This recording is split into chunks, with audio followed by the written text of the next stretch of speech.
On malaxe un petit peu le filet. Le gros sel à nouveau.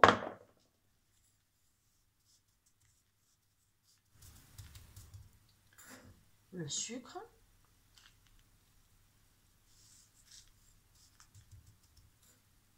Et on va terminer avec la nette.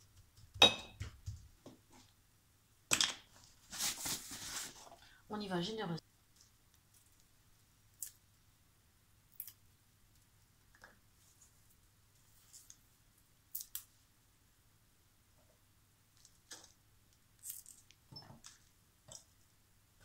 Ça, c'est de la nette que tu as De acheté. la nette fraîche qu'on trouve à Grand Frais, par exemple. Et le saumon, on se le procure où? Le saumon, on peut le trouver pareil à Grand Frais.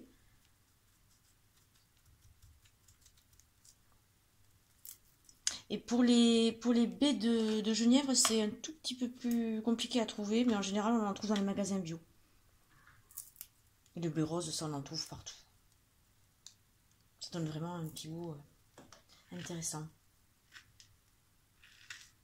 Allez, une dernière. Et puis après, on va filmer tout ça, bien serré. On va mettre dans un plat.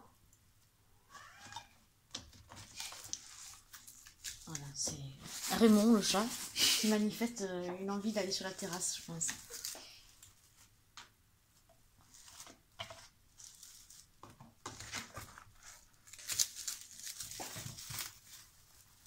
Voilà. Alors, dans certaines recettes, on voit qu'on conseille de mettre le jus d'un demi-citron, ce que je ne fais pas, parce que ça cuit le saumon, je trouve.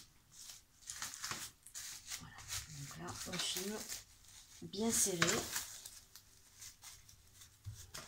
Et par sécurité, on prend un sachet congélation, 1 litre, ça suffit largement.